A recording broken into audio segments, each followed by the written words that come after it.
2021 ये साल जो कि मूवीज़ के लिए ज़्यादा अच्छा नहीं रहा। इस साल थिएटर्स खुले नहीं और OTT पे ज़्यादा अच्छा कंटेंट रिलीज़ नहीं हुआ।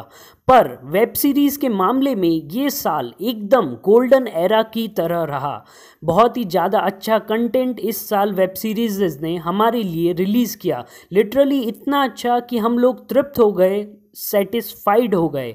इस साल बहुत सारी वेब सीरीज़ रिलीज़ हुई, पर हम आपके लिए लेके आए हैं कुछ चुनिंदा बेस्ट वेब सीरीज़ जो आपको देखनी चाहिए। तो आज का हमारा वीडियो है एक list of top 10 Indian web series of 2021 part 1 जो अभी तक रिलीज़ हो चुकी हैं।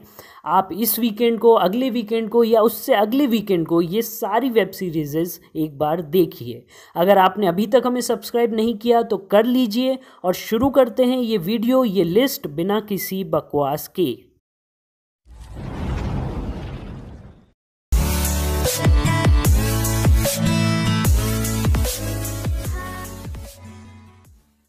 दसवें नंबर पे हमारी लिस्ट में है web series the last hour. ये कहानी है एक ऐसे छोटे से गांव की जहां आज तक एक सिंपल सा क्राइम भी नहीं हुआ और वहां होने लगते हैं अचानक से मिस्टीरियस मर्डर्स।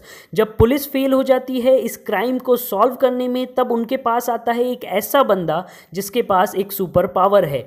ये बंदा मरे हुए आदमी के शरीर में जाके उसके मरने से 1 घंटे पहले तक उसके साथ क्या क्या हुआ है वो पता कर सकता है। तो अगर आप जानना चाहते हैं इन सारे मर्डर्स के पीछे कौन था और इंसानी शरीर का क्या होता है उसके मरने के बाद, तो आप ये वेब सीरीज जरूर देखिए। ये अवेलेबल है Amazon प्राइम पे। 9th नंबर पे हमारी लिस्ट में है वेब सीरीज समानांतर। इसकी कहानी है कुमार नाम के एक बंदे की जो गरीबी में अपनी ज़िंदगी काट रहा था, पर अचानक उससे एक दिन एक बाबा टकराता है और बोलता है कि कुमार, तेरे जैसा ही इंसान, तेरी ही किस्मत लिए हुए एक और इंसान इस दुनिया में एग्जिस्ट करता है जिसका नाम है चंद्रपाणी। पर ये इंसान चंद्रपाणी कुमार से 20 या 30 साल आगे एग्जिस्ट करता है, यानी कि चंद्रपाणी का जो पास्ट है वो कुमार का फ्यूचर होगा।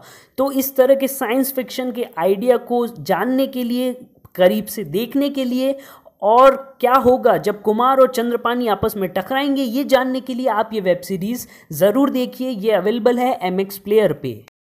8वें नंबर पे हमारी लिस्ट में है सीरीज़ ब्रोकन बट ब्यूटीफुल। ये एक रोम कॉम सीरीज़ है। अगर आपने कभी किसी से प्यार किया है, आपका दिल कभी टूटा है या दुखा है, तो आपको ये सीरीज़ देखनी चाहिए। इसकी कहानी है अगस्त्या और रूमी की, 2 ऐसे कैरेक्टर जो बिल्कुल ही पोलर अपोजिट्स हैं, पर किन्हीं रीजंस की वजह से ये दोनों एक दूसरे की तरफ अट्रैक्ट होते हैं और उन्हें लगता है कि ये अट्रैक्शन प्यार है, पर जब उन्हें रियलाइज़ होता है कि ये प्यार नहीं है, दोनों अलग हो जाते हैं। पर इसके बाद इनकी लव स्टोरी क्या मोड़ लेती है, क्या इनकी हैप्पी एंडिंग हो पाती है या नहीं, ये सब जानने के लिए देखिए ये वेब सीरीज MX प्लेयर पे।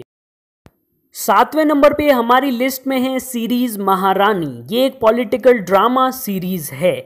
मर्दों द्वारा रूल किए जाने वाले एक फील्ड जिसका नाम है पॉलिटिक्स में जब एक औरत उतरती है और खासकर एक शेरनी उतरती है, तो वो इस फील्ड को किस तरह पूरी तरह से चेंज कर देती है इस सीरीज़ में दिखाया है। वो कैसे पुराने गड़े मुर्दों को उखाड़ती है, वो कैसे पुराने तौर तरीकों जो कि घिसे पिटे हैं उनको चेंज कर देती है, उनको झंझोड़ के रख देती है, इस सीरीज़ में दिखाया गया है।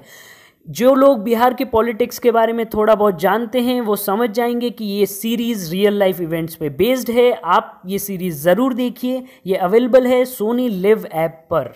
6ठे नंबर पे सीरीज़ है सनफ्लावर। ये कहानी है एक सोसाइटी की। सोसाइटी जैसे ही दिमाग में आता है गोकुलधाम सोसाइटी, पर नहीं, ये सोसाइटी एकदम अलग है क्योंकि इसके कैरेक्टर गोकुलधाम की सोसाइटी के कैरेक्टर्स के मुकाबले बहुत ही ज़्यादा विचित्र और विभिन्न किस्म के हैं, और उनमें से खासकर है सोनू भैया। इस सोसाइटी सनफ्लावर में हो जाता है एक मर्डर और पुलिस का पहला सस्पेक्ट होता है सोनू भैया, क्योंकि वो बहुत ही ज़्यादा विचित्र किस्म का इंसान है, पर वो मर्डरर नहीं होता।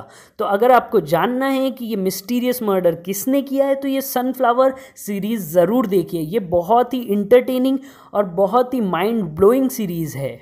5वें नंबर पे हमारी लिस्ट में है नवंबर स्टोरी, एक Tamil mystery thriller web series. ये कहानी है एक ऐसे राइटर की जो कि जनरली क्राइम के ऊपर, मर्डर्स के ऊपर कहानियाँ लिखता है, बुक्स लिखता है।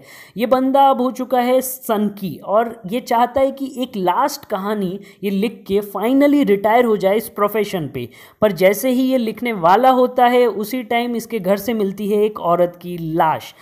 अब ये लाश वहाँ पे कैसे आई, किसने उसका मर्डर किया, इस सब को जानने के लिए आपको देखनी होगी ये वेब सीरीज़। 4th नंबर पे हमारी लिस्ट में है सीरीज़ ग्रहण। ये मेरी फेवरेट सीरीज़ है इस पूरी लिस्ट की।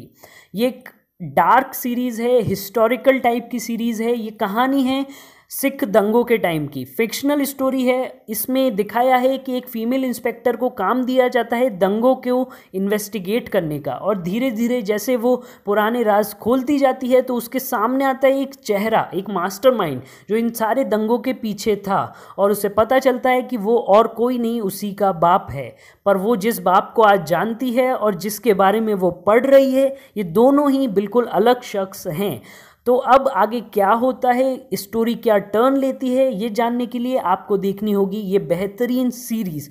और अगर आप कुछ भी ना देखें इस लिस्ट में तो प्लीज़ ग्रहण वेब सीरीज़ ज़रूर देख लीजिए। अब टाइम आ चुका है टॉप 3 वेब सीरीज़ का, पर इससे पहले मैं देना चाहूँगा 2 ऑनरेबल मेंशंस, 2 सीरीज़ को जो हमारी लिस्ट में नहीं है पर अच्छी सीरीज़ हैं जो आपको देखनी चाहिए। पहली सीरीज़ है बॉम्बे बेगम्स। ये कहानी है 5 अलग अलग सोशल क्लासेस से आने वाली औरतों की और उनकी लाइफ कैसे आपस में इंटरमिंगल्ड है उसके बारे में। दूसरी सीरीज़ है रे, जो कि सत्यजीत रे की कहानियों को रीमॉडर्नाइज करके दिखाया है, और सत्यजीत रे का मैं बहुत बड़ा फ़ैन हूँ और इसी वजह से मुझे ये सीरीज़ उतनी अच्छी नहीं लगी, पर लोगों ने बहुत मेहनत की है, डायरेक्टर्स ने, एक्टर्स ने, सब ने। अब बात करते हैं टॉप 3 वेब सीरीज़ के बारे में। 3rd नंबर पे हमारी लिस्ट में है बहुत ही इमोशनल वेब सीरीज़ गुल्लक। ये एक ऐसी सीरीज़ है जिसने थोड़ी सी मुस्कान और थोड़ा सा आंखों में नमी बहुत सारे दर्शकों को दी है। ये टीवीएफ वालों का स्पेशल क्रिएशन है जिसने हमारे दिल को खुश कर दिया। ये कहानी है फैमिली के ऊपर, चाइल्डहुड के ऊपर, टीनेज के ऊपर और बहुत सारे प्यार के ऊपर। इस सीरीज़ के बारे में जो भी कहूँ कम ही होगा। सबसे बड़ा मैं यही कहूँगा कि इस सीरीज़ को देख लो। ये बस एक फैमिली की स्टोरी है, एक मिडिल क्लास फैमिली की, पर बहुत ही ज़्यादा इमोशन से भरी हुई स्टोरी है। दूसरे नंबर पे हमारी लिस्ट में है फैमिली मैन। दोस्तों, एक तरफ है सुपरमैन जो क्रिप्टोनाइट से मर जाएगा, एक तरफ है आयरन मैन जो ऑलरेडी मर चुका है, पर इन सबसे ऊपर है the family man, Shrikant Tiwari यानी कि मनोज वाजपेयी, यानी कि एक ऐसा कैरेक्टर जो मुन्ना भैया के बाद इंडिया में फिक्शनल कैरेक्टर्स में बहुत ही ज़्यादा हिट हो चुका है और लोगों के दिलों पे राज करता है। इस सीज़न में श्रीकांत तिवारी फाइट करता है एक ऐसे स्पेशल एजेंट से जिसके पास्ट लाइफ में बहुत कुछ बुरा हुआ था और उसका वो रिवेंज लेना चाहती है, और साथ ही साथ श्रीकांत तिवारी हैंडल कर रहा है अपनी सन की सी पगली सी फैमिली को, और ये सब देखने में बहुत ही ज़्यादा मज़ा आता है। और इस शो ने लिटरली इस साल हमारी देश की ऑडियंस के दिलों पे राज किया है। तो अगर आपने अभी तक नहीं देखा तो भाई लोग क्या कर रहे हो, फटाफट देखो बे ये शो। तो फाइनली टाइम आ चुका है नंबर 1 शो का हमारी लिस्ट के। फर्स्ट नंबर पे हमारी लिस्ट में वेब सीरीज़ है द एस्पायरेंट्स। टीवीएफ वालों ने बहुत ही प्यार से बनाई है ये एक और वेब सीरीज़। ये कहानी है 3 दोस्तों की जिनको कॉम्पिटिटिव एग्ज़ाम की लाइफस्टाइल पूरी तरह से चेंज कर देती है। वो पहले कुछ और होते हैं और कॉम्पिटिटिव एग्ज़ाम की तैयारी में घुसने के बाद कुछ और ही बन जाते हैं। और इस कॉम्पिटिटिव एग्ज़ाम की तैयारी वाली लाइफ से ना हर एक यंगस्टर गुजरा है, और इसीलिए इंडिया के मोस्ट ऑफ द यंगस्टर से ये सीरीज़ डायरेक्ट दिल टू दिल कनेक्ट होती है। और इस सीरीज़ का सबसे बड़ा पॉजिटिव पॉइंट है संदीप भैया के एक्सप्रेशंस और उनकी डायलॉग डिलीवरी। उफ यार, मैं फ़ैन बन गया उनका। जल्दी से ये सीरीज़ देख लीजिए, ये अवेलेबल है यूट्यूब पे। तो यही था हमारा पूरा वीडियो, आज की पूरी लिस्ट। आप कमेंट करके बताइए कि आपने इन 10 में से कितनी वेब सीरीज़ देखी हैं, और हमें बताइए कि और कौन सी वेब सीरीज़ हमारी इस लिस्ट में आपके हिसाब से इंक्लूड होना चाहिए थी। तो यही था आज का हमारा video. Signing off, tata bye bye. नाम कबीर।